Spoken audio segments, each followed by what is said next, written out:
Welcome, everybody, to Pinfalls and Passports. For those who don't already know, this is a podcast for people just like you who love the sport of professional wrestling and for members of our WWE Travel Community Discord server. Not a member of the WWE Travel Community?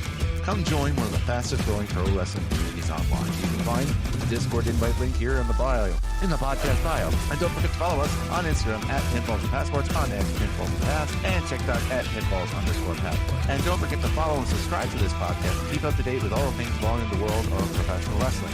My name is Dork Chop. This is Pinfalls and Passports. And joining me for this episode is... Here we go. What's up? What's up? What do we got on the docket today? Well, we got recaps of Friday Night SmackDown and Monday Night Raw. The SmackDown from the SmackDown after WrestleMania, and then the Raw following, where we have the showdown between Roman Reigns and Jacob Fatu.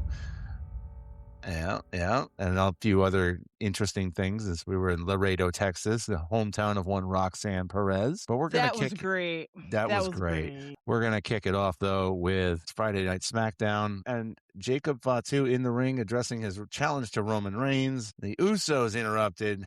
Jimmy suggesting that Fatu fall in line behind Roman and quote-unquote learn on the job, while Jimmy said it was too late to back out and that Fatu had stepped up and now needed to prepare for war. I think Jay was right about that. It is too late to back out of it. Mm-hmm. You're coming at, the head of the table, like the family. Now they're called, as we will now, or I guess on Monday we find out, they're now called the First Family. Yes, that was in that segment at the opening of Monday Night Raw, but it's like they're just evolving the bloodline. Right. I want to know what Solo's involvement will be in some way or shape or form. It seems like the MFTs are going to veer off from Mr. Solo Sikoa, but right. I feel like this is a good move for Fatu. I don't know if there's other bloodline members that will be joining him or being like his side, like amongst his side, but this is a good story. I like it, and as we see, the bloodline creates views. I see the bloodline is what's going to keep this going, keeping people intrigued. That's what it's giving. That's what I got from it. Yeah, no, it's giving vibes of about 6 years ago. Yep. When Roman beat Bray Wyatt for the title and didn't give him a rematch, and then he went right into a feud with one of his cousins. Wasn't it Jay at the time, if I'm not mistaken? It was Jay. Yep. Yeah, so...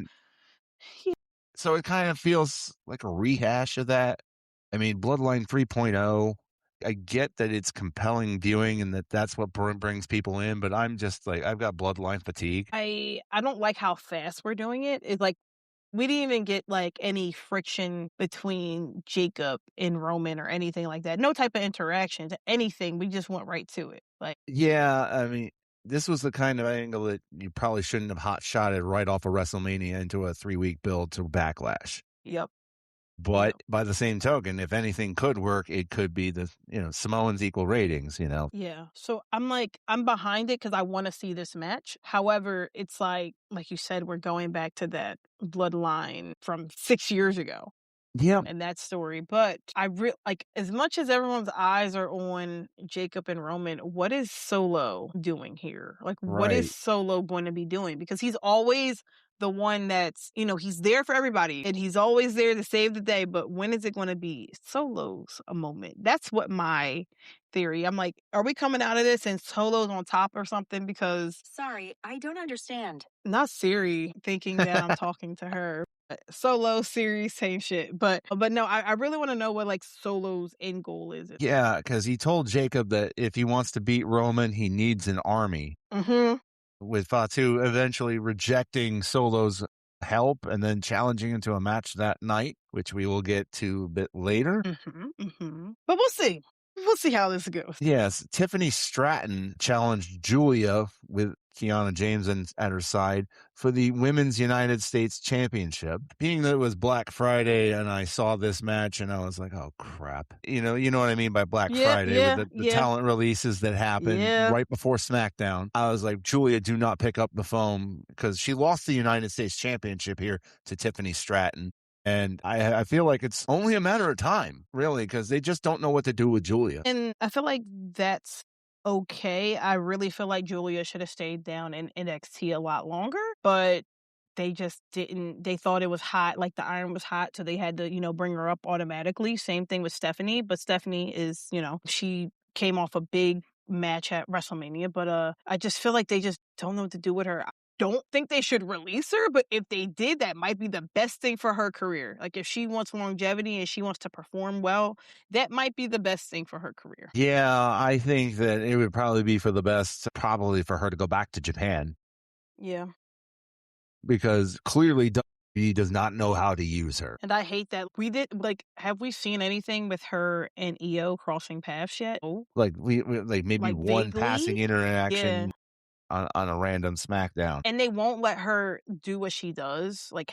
If you see Julia pre-WWE, Julia is a heavy striker. She has the moves in her arsenal, and we just have not seen it all the time. I think the only time we've seen it was in what match was it? It was right before WrestleMania. I don't want to say it was Tiffany. It had to be somebody else, but I only seen it once or twice, and it sucks because I'm like, she's so talented. Yeah, she is, and that's what really bothers me is as I remember the hype coming off of her when they signed her, and then I was like, oh, this is going to be good, and then they effectively neutered her. They took away her moveset and kind of watered it down, and unfortunately, she's been stuck kind of trying to figure out how to exist in this world of WWE, and not only that, but struggling with English, much like Stephanie Vaquer. But at least with Stephanie, they're letting her cut promos in Spanish because they have because WWE has a huge Latino audience. Whereas I don't know what you do with Julia, in terms of her struggles with English. I know she has improved as well. I just don't know if they want to give her that chance, and that's what's really frustrating. And Kiana James has a big future in the WWE.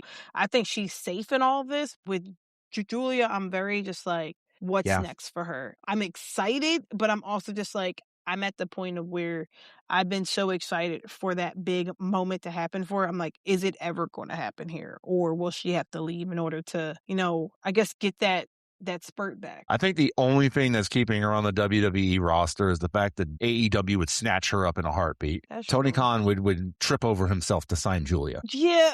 I think we got to get out of that narrative too. I know that's where she probably would go, but his roster's already so stacked. We have to figure something. It's so loaded right now, y'all. He don't need to sign nobody else. He got to use the talent he got. Yeah, you're probably right. But I don't know. Anyway, fuck it, we ball. That's true. That's very true. Cody Rhodes came out for a promo sporting one nasty black eye from WrestleMania, saying he left Las Vegas bloodied but still walked out as WWE champion. He had words for Sami Zayn, Randy Orton, and the outside forces who meddled in his WrestleMania plans, telling them they were 0-3 and to count their money and mind their own damn business. That's and what I he was said. like, that's what he said. He did say that. I like that. I like that promo. It's telling me that Randy he'll be back. He gotta, I guess, rehab his back. In that match at WrestleMania, he did look like he was legitimately hurt throughout. Yeah. So I don't think the Randy Cody is done quite yet, but for now they are. The outside forces, fuck them, as Danny Flo would say. And Sami Zayn, I was kind of confused why he brought up Sami Zayn, because I'm like, so is he your next opponent? Or right? Yeah. You just bringing him up? Because it seems like Sami's still going after, the title, the U.S. title at this current time. But Cody bringing him up gives me that may be his next match, potentially. Yeah, it was really kind of confusing to hear him bring up Sami Zayn when Sami Zayn clearly, we'll get into it later. Mm-hmm. I feel like that's a running theme on pinfalls and passports. We'll get to that later. Yeah, no, but I don't know. Yeah, it was a little confusing to hear that. One thing that kind of got me off guard was the women's tag team match that we got between Brie Bella and Paige and Charlotte and Flair and Alexa Bliss. This was the best match on a card. Best match of the night on SmackDown. But it was interrupted by the debut of Fatal Influence. And I see you fist pumping over there, Mira. They heard me. They did what I wanted to do. They brought all three women up, and all three women kicked ass. Even Lainey Reed, I was impressed. Yes. I thought she really wasn't good, ready. Actually. No, she's really good. All three women held their own. They were getting booed out that arena, and they did not let it shake them. I feel like NXT prepared all three of them for that type of moment. Yes, I agree. Because JC It's a moment 5 years in the making for her. She's a NXT super senior. It was time for her to come up or not, She was ready. She was ready, and I will stand on that. I think I can see her as a world champion with or without Fatal Influence. I feel like with them together, they're a lot stronger, but I can see her being a women's champion. I can see Fallon Henley being, a tag champ, US champ, like all that. Like I can see it for all three women. Yeah, I could see the potential for, like I said, I don't quite see the potential for Lainey yet. I think she's a little green. I think Fallon and JC, it's beyond time for them to be up here on the main roster, though. I'm so excited to see what they can do. If we can capture gold with these women and actually have a women's faction that doesn't split up, isn't gossipy, and they actually work together. Yeah, like you'll see like some friction between all of them. That's just how it happens. But if they can excel on this and the longevity of it, it'll be amazing in my opinion. This will be amazing on the main I roster. think so too, because I mean, just to jump out a little around here, later on in the evening, they confronted Rhea Ripley and they owned Rhea Ripley. Mm-hmm. And not just that, but the boos that JC was getting, that was next level heat. That's like Dominic Mysterio level heat that she was getting. She was getting that heel heat. She was getting serious heat. I loved it too. I was like, all right, girl, okay. I look at it this way. For someone that's debuting, you're either going to be cheered or you're going to be booed. And she was booed out of that arena, all three women. And I feel like that's the best thing that could have happened for them. Right. That was the best possible thing that could have happened for them. The reaction they got was, it was an organic nuclear heat kind of situation. Mm-hmm. The crowd wanted to hear Mommy talk and they didn't get that. And then they beat up Mommy. And yeah, no, I was happy to hear that, actually, really was, because the worst thing that could have happened was they got no reaction. Yep. If that happened and we were already going through what we were going through that day, because that was 24 talent were released, I would have been like, damn. But she got the reaction she deserved. All three women did. But JC Jane, I know she's probably one of the main reasons why people boo and all that stuff. But yo, it's great. And not only that, but like the crowd in Laredo on on Fort Worth on Friday night was great. Mm-hmm. I'm getting ahead of myself by talking about the crowd in Laredo on Monday. But the crowd in Texas crowds usually are pretty rowdy. Yeah, from my experience at the Rumble in San Antonio, they were very rowdy. Exactly.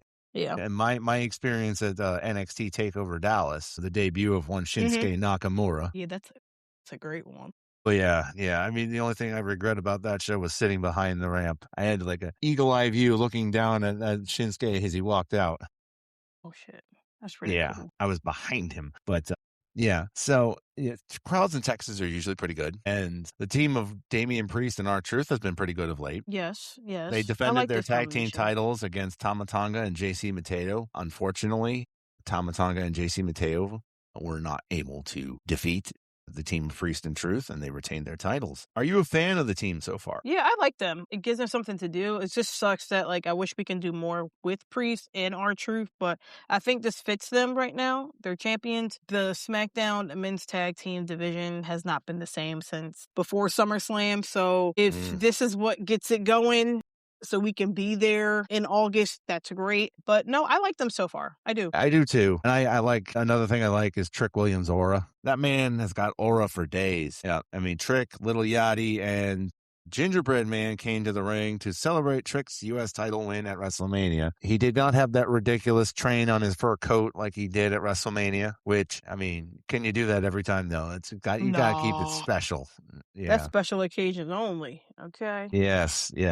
But show of hands, who thought that the Gingerbread Man was Sami Zayn even before it was revealed to be Sami Zayn? My goodness, pretends to be shocked. It was Sami Zayn. I was it's either that or Carmelo, and I'm like, there's no reason for it to be Carmelo right now, so Sami Zayn it is. Yes, let's see who's behind the mask. Yep. But no, I actually enjoy that a lot. I feel like Little Yachty can go. Of course, he adds a little bit of something, but he don't have to be there for real. No. I feel like Trick can do this on his own. He doesn't need anybody really to be with him. I feel like for special moments, if the rapper comes out and performs like a verse or something cool, but he doesn't need to be there every freaking week. And he even said, he's like, I'm not going nowhere, man, or whatever he said. And I'm like, you need to. I need you going by Backlash. Well, he need to go. But no, I think this will continue. They may have a best of 3, maybe, you think? Maybe. Okay. The peanut gallery had to get their thoughts in. Oh, Anyway, speaking of the peanut gallery, we had skits of Danhausen causing mayhem at the Miz's house, including getting in his pool and stealing his daughter's bike before Danhausen eventually had a match with the Miz, and he beat him. that was gold. That was This a great segment. Sometimes you don't need serious wrestling. Sometimes you don't need 20-minute matches. You need to laugh, And Danhausen gets it. Danhausen has been gold in WWE, and I was a little bit nervous after that debut at the Elimination Chamber if he was going to sink or swim. He has swam. No, he's been a freaking success. I'm proud of him. Huge his transition success. from like the Indies and AEW to like the WWE. It's just great for him. Even if it's not like, tons of championships, the fans love him. The kids love him. And that's Exactly. what matters at the end of the day. And he's getting wins over like the Miz, Kit Wilson, Same. Yeah, exactly. He is doing well. Yeah. And he is commanding crowds with his Demandhausens and his Hausenmobile or whatever you call it, the Tankhausen. Yeah. Who was it? Somebody was in the chat was like, well, he doesn't have car insurance or something like that. I forget what was going on in the chat, but they were talking about his little car that he had. Yeah. It must That not was have funny. insurance on it because it always smokes. Yeah. Something to that effect. But I'm loving Danhausen so far, and I think he continues to impress me with just how over with the crowd he is and how much merch he's selling. It's been crazy. Hopefully, it's not a flash in the pan. I hope not. I think if they let him have creative control over some things, it'll have his career will have longevity in this like type of moments he's having right now. Yeah, and moments to be had were had in the main event segment between Jacob Fatu and Solo Sikoa. Mm-hmm. The Usos offered to be at ringside to offset MFT interference, but Fatu told them he didn't need their help. And he didn't. No, he did not. He was like prime level John Cena in handling the MFTs. Sure was. Everybody was getting their ass kicked. Everybody was getting their ass kicked. Everybody got their wig split. Jeez. Listen. He beat them up, broke their necks. No, but that was actually a very good match. I like the story that's being told. Again, it goes back to like the bloodline. You're telling these stories in like small peaks. So I feel like this main event, okay, Jacob got the win over Solo. He just proved he doesn't need Solo. I'm getting ahead of myself, but you'll hear on Monday with the conversation between Roman and where he's like, Solo was the one that, like hit me up and stuff. So like there is some type of like respect in some sense probably, but he's like, Solo, I don't need you. MFTs, I don't need you. I can beat this man on my own. So we're telling those stories there. I feel like the Usos is going to get involved some way, shape, or form, fucking this up, especially Mr. Hothead Jay. But I do like this story a lot. I just wish we didn't rely on the bloodline all the time, but I do like this. Yeah, no. And, it's funny you mentioned Jay being a hothead and Jimmy being the voice of reason. It's like, it's the little angel and the little devil on Roman's shoulder. Mm-hmm. One of them giving him bad advice. One of them is giving him good advice. And it's just a matter of which one Roman's going to listen to. Sometimes he listens to Jay like he did right before WrestleMania when he got CM Punk and put him through the table. Right. Yeah. And then sometimes he listens to Jimmy and he backs off. And so the Usos are going to have their fingerprints all over this Roman and Jacob match, I think. Yep, I think so too. It's whether or not Solo decides to get involved and how he involves himself or who he aligns with. I think that's going to be the determinant factor. Although I think Solo has his hands full with Tama Tonga more than anything. Yeah, that is true as well. I think that's coming to a head. I think the MFT chapters will probably commence before Solo gets fully involved in this whole first family business and stuff. But yeah, I think that's coming along too. Yes. And speaking of the first family, they got that segment, kickoff Monday Night Raw, yawn, puke. It's so how they're shooting these like opening segments and it's so high level production. And I think Jimmy, forget what he said to be exact, but Jay had said something like, we got to let him know, like we got to let Jacob know what's coming to him. like he stepped into the tribal chief, that type of thing, and pretty much like saying like Roman, like you got to do your big one. You have to put him down.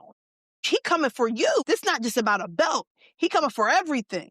The Ulafala, all that stuff. So I'm like, this is going to be a very good match. I don't foresee us having enough time to build this to a bloodline rule type of thing. I No, don't not see yet. it, but I see where this is going. I see where the potential is going for this. So, Well, I mean, we've got Clash in Italy 3 weeks after Backlash, and then we got Night of Champions. now you know how I feel about that shit. You already know how I feel about that. Shit. I hate that shit. Back to back. There's no real build, no real stories being told. So hopefully they change that narrative this year. No, I mean, we'll get 4 weeks of build between Clash in Italy and Night of Champions in Saudi Arabia. And That's then true. and then we'll get 3 weeks of build between that and Saturday night's main event. And then 2 weeks after that, we've got SummerSlam. So get ready for a whirlwind summer. You know, I'll reserve my comments. But I think this opening segment does help create the stories for the summertime, especially on the Raw side and SmackDown side. Because again, if these men are on both Raw and SmackDown, it's going to help fill those hours. And I also believe that SmackDown is going back to 2 hours in a few weeks. Thank goodness. It should Thank be 1 God. hour at this rate, but hey, whatever. But no, I think this is going to help. This story is going to help with those 2 shows there. Yes. I don't think it should be the focal point for those 2 shows, but I think it should be like stories that long-term stories for people. Yes. Long-term stories. I liked where you're going with that because we got a long-term story here now with Seth Rollins and Braun Breaker. That opened the live show with an in-ring portion of the show, with an in-ring promo blaming Braun Breaker for his recent setbacks. Rollins wanted to know why Breaker keeps cutting off his opportunities, with the answer being to get Paul Heyman on his side, which led to Rollins challenging Breaker to a match at Backlash. Didn't he Thoughts? say he's not even like the second Steiner or some shit? Like Rollins like, you're not even the second Steiner when people think about your You're not the family. number one But Steiner. yeah, some shit like that. I'm like, okay. Called him Baby Steiner. Mm-hmm. So I'm like, okay. I'm like, all right. So do we foresee excuse me, y'all.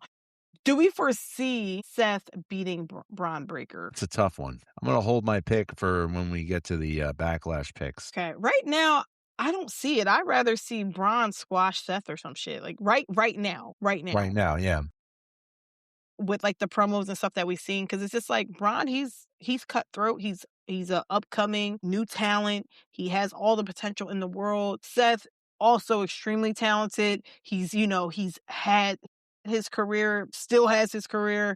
It's just like who wants it more type of thing. But Seth plays a lot of mind games, and I think that's what it's going to come down to. But I like this. I like this a lot.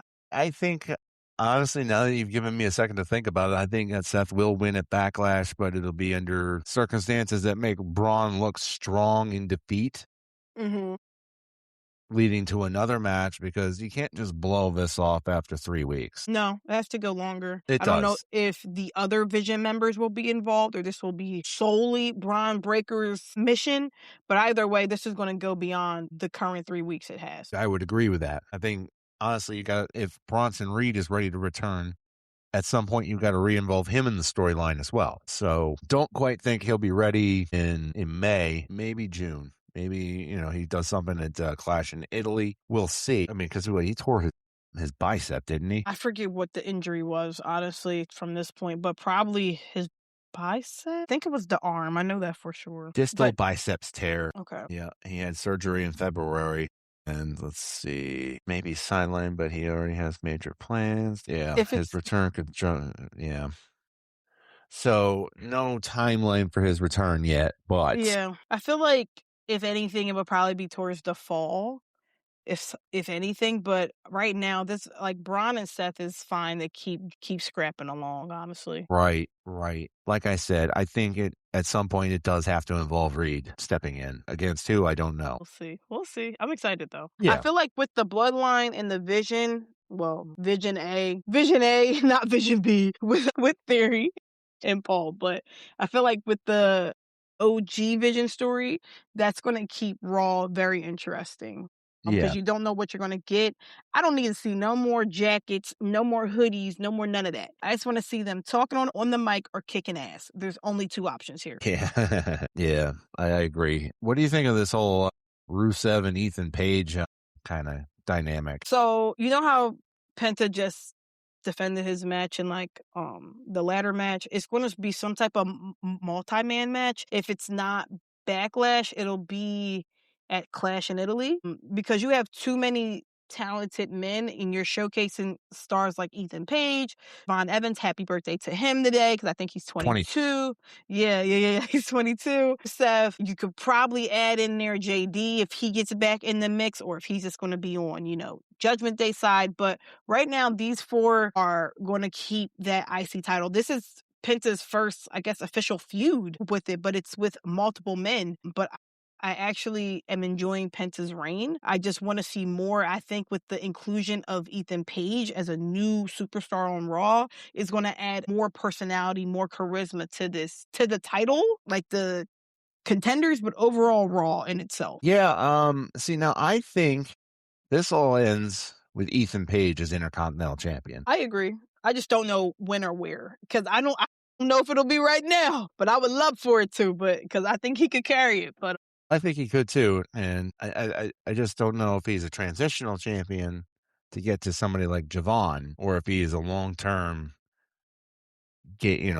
Intercontinental Champion. Excuse me. Whoa. I want us to be, I feel like we can get out of the long title reigns, in my opinion, and we can start playing hot potato with the belts, like a month here, 3 weeks, 2 weeks, like just let it flow, in my opinion. Okay, so, but just not the car crash TV that we got from the Attitude Era when we were hot potatoing belts every 2 weeks. Yeah, not like every 2 weeks, but like, like if there is a match and it's deemed full for a new champion, let it happen. Yeah, I think I see where you're going with that. That shorter reigns could benefit, give more guys something to do, keeps things fresh in the title scene. But then you also don't want to burn through all your matchups. Yeah, like you don't want to, but like you just want to keep it interesting a little bit, especially coming off WrestleMania. Like you want to keep things fresh for the crowd, especially for those fans that you've drawn in, hopefully through the ESPN tomfoolery, or just like your hardcore fans that you just need to keep us in. No one's buying ESPN. No, we're not. But if people did and they became fans because of it, they need stories to hook them in. That's true. They do. Use Netflix with a VPN. We're going to get canceled for that. Nord VPN. Anyway, Becky Lynch, fresh off her victory over AJ Lee at WrestleMania, issued an open challenge for her Women's Intercontinental Championship. And then out comes Io Sky. She says, "No, I don't want you. You're washed up. You're old news." Crazy to say that about Io, but damn. Okay. Yeah, but then Io slapped her in the face. Lynch tried to leave, and Adam Pearce came out to what? To make the match official. He good at that. He good. He's good at that.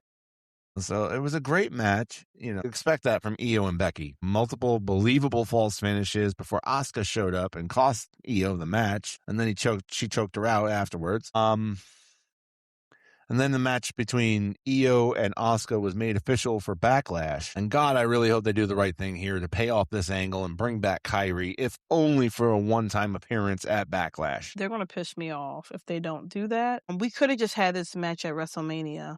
Seriously.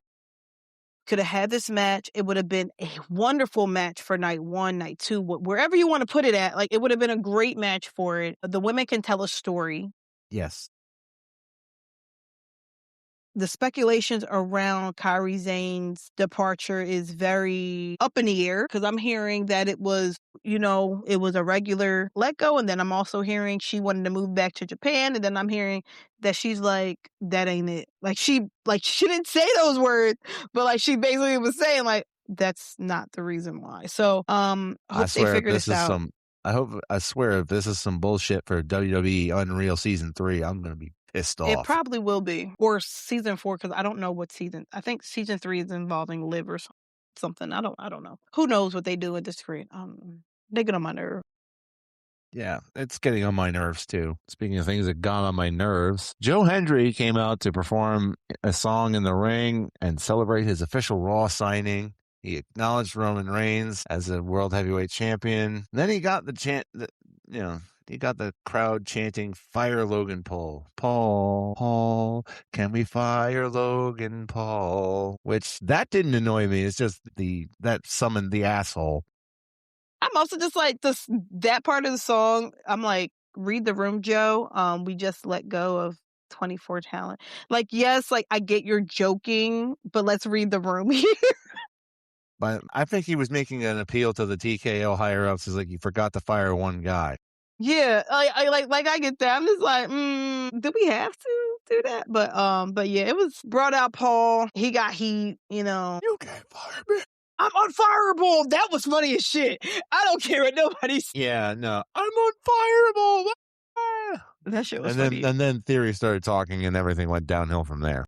Theory, Jesus Christ, man. I see a lot of potential in Theory. I just don't think he's being utilized well. I don't think he's supposed to be a heel. He's supposed to be a babyface, but that's another conversation. But the Street Profits are back again. Week 2, they seem like they're going to be Raw superstars here, and they're coming after those World Tag Team championships. Yes, they are. They've been going after the Vision rather regularly in the last couple of weeks. They even told Seth Rollins, "Hey, look, we didn't care about you. We want those tag titles." Yep. So I'm glad to see them on the screen back weekly.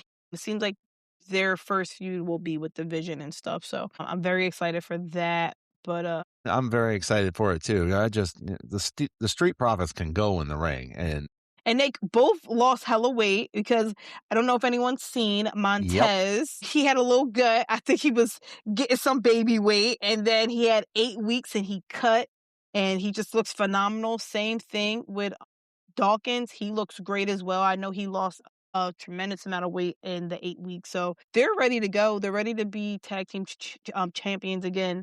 And I'm hoping we see that soon. Joe Hendry, he has a future on the main roster. I'm not his biggest fan, but I know he's super popular. We'll see how it goes, though, to see his reception and all. I wonder about the longevity of this gimmick for Logan Paul, because I think he's a bleach blonde Elias. Hendry or Paul? Like Hendry.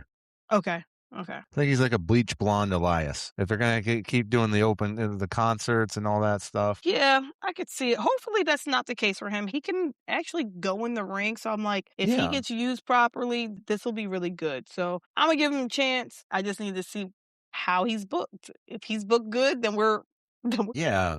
I mean, Elias was booked well in NXT. It's when he got to the main roster. That's when the problem started. Yeah, so it's them call-ups, man. It's them call-ups. And there were a lot of call-ups, sidebar on that one. There was a lot of call-ups, and there's still more to come in the next couple of weeks. Sol Ruka will be there next week. Ruka, yep, fresh off her last woman standing match against Zarya. You got Ricky Saints coming up to SmackDown. You got Blake Monroe coming up. You've got, who's left in NXT? Well, NXT, I did watch the episode last night. They had pretty much like a rebirth. So NXT 4.0? Something like that, but they got some good talent. I did see, what was it? The Lizzie, what's her name? The finishing move, the Thunderstruck. Mm-hmm. I saw that and I was like, oh, that, yeah, Lizzie. No, it's not Izzy Dame, Lizzie something. But anyway, she had a really cool finisher, and I would like to see more of her, the heavy metal gimmick. She's rad. I like her. Yes. I like her. You know what else is rad? Opa Femi. Talk to me. Okay. So, Opa defeats Grayson Waller, whatever. Cool. Why are we doing an open challenge for him? I'm not really behind that. I'll tell you why. They have nothing for him. They want to keep him on TV until it's time for him to go after one of the big belts. But are we just going to be squashing local talent each week, in each city? Because you don't want to bury your whole main roster folks to Oba Femi, or do you? That's my concern. Yeah, that's my concern too. It's it reminds me of Ryback. Yeah, Feed Me More, that era of it. Okay. Yeah, that when he first came up and then they hot shotted him into the main event scene, maybe a little too soon. Oba, obviously loads more talented than that. But yeah, this is something to keep him busy for the summer. The Oba Femi Open Challenge. I think so. It's just I hate it, but I get it. Yeah, I hate it, but I get it. We'll see. I'm not the biggest fan of this one, though. I I'm gonna mean, be honest. at least it's not the Rodney Mack White Boy Challenge. That's That's true. that's a deep dive for those of you who were there around in 2003. Yeah. No, you're right. I was a little kid when that happened. Little kid.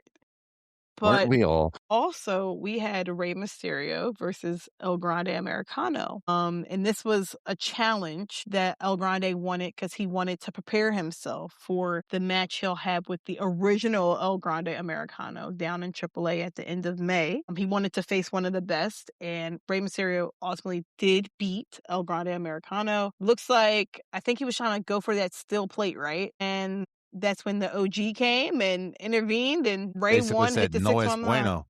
Yeah, he hit the 619 and won, but I feel like I'm glad this match is in AAA because the AAA fans are going to appreciate this more. And I like how Yes. they're also incorporating this story on Raw because it's bringing people to be like, oh, let me go check out what's happening on AAA. Yes. El Grandes are beating up people. People are getting, like the broadcasters are being like actually in them, like being involved and pushed around and stuff. This will be interesting to see. And it's going to be a mass versus mass match. And we haven't had one of those in a long time. So this is perfect for AAA. And I'm very excited for this match to happen. I am very excited for it too. Play is going to get a banger between Ludwig Kaiser and Chad Gable. I mean, OG El Grande and the original. Yeah, that's right. That's right. You have to, keep it kayfabe. Yeah, keep it kayfabe. But we all know Chad Gable's getting unmasked on May 30th. He has to. Has to. And if he doesn't, I'll be genuinely surprised. I would be shocked if they unmask Kaiser. Yeah. But no, I'm super excited for that feud. And then this is the one that you told me about, our next match that's here. Yes, ma'am. Roxanne and Perez and Raquel Rodriguez took on Bailey and Lyra Valkyria. Standard tag match. Crowd is hot for it because hometown hero Roxanne Perez in Laredo, Texas. They were going crazy for anything she did, even if it was a wrist lock. And you love to hear that kind of reaction, indicative of how hot a crowd that Laredo can be. Again, going back to the whole Texas crowds. And it was actually hot in there too because they're AC. Yeah, that's right. There was no AC in the arena. Man, that's not fun. Yeah, it reminds me of the old Boston Garden during the NBA Finals. Yuck. I felt so bad when I found out that's why, but I know that like Laredo was 10 toes down behind Roxanne. I heard that she had 30 friends and family there. I think that's the first time they had like a live taping at like in that city, so that was awesome to hear. So I'm glad she was able to have that moment. I feel like there could have been other WrestleMania plans for Roxanne, potentially, but I'm very excited to see what's to come. I don't know if you caught that segment right before their match. Finn Balor came up to and her continue that conversation from right before WrestleMania when Stephanie knocked them both in the head. So they finally finished that conversation, just basically saying like, hey, like, I know Finn brought you in, but we're family. We're going to stick together type of thing. I'll be in your corner, blah, blah, blah. And Roxanne agrees to it, but then you see her face change. So you're like, what is the true intentions of this? So again, you have even though I wanted the Judgment Day to be done with at WrestleMania, I think it'll probably be towards the Q3 of this year. But I see where this is potentially going. I'm really excited to see it. And then Finn comes up to Roxanne and is like, you can't trust him type of thing. And then she shoos him off and So we have there's stories, although I wanted this story to end, I kind of like it. It. So we'll see. Maybe we're getting to the end game on that one finally. Yeah.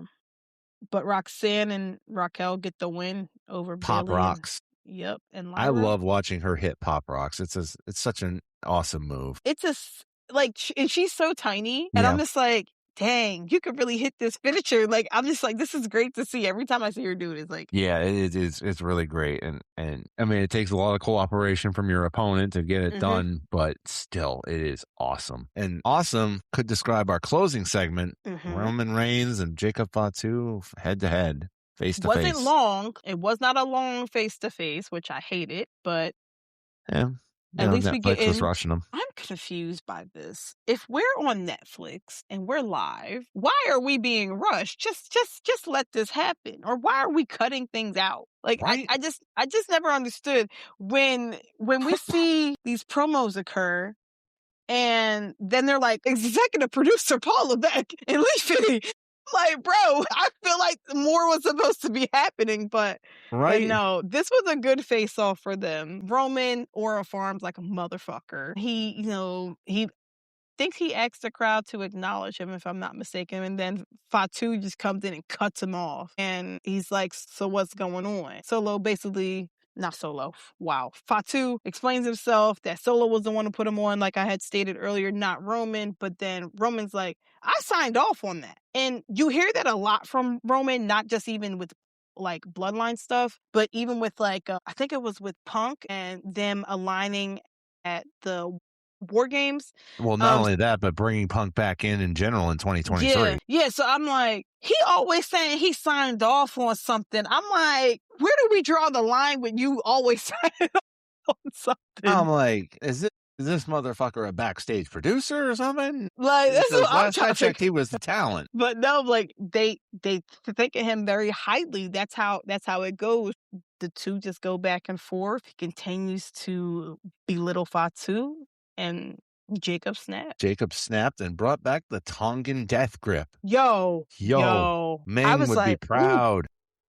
Ooh, one thing that family know how to do. Mm-hmm. That is true. And I was like, shit. I mean, and not me being the kind of guy that would watch Roman Reigns get kicked in the face on a loop over and over again when Jay quit the bloodline. Mm-hmm. So when I saw this, when Jacob grabbed him and started choking him with the Tongan death grip, I was like, we got him. He got him. No, but that was great. Let's make one thing abundantly clear. I'm not a fan of Roman Reigns at all. Oh, I knew this. I knew this part. I knew this. But no, I feel like with the arena having no AC, it added more. Yeah, definitely. I don't want to say theatrics, but it added more to the story, Yeah. And Roman selling the Tongan death grip was amazing in itself. He was literally gasping for air, and that's what you needed to see, that Jacob can overpower you.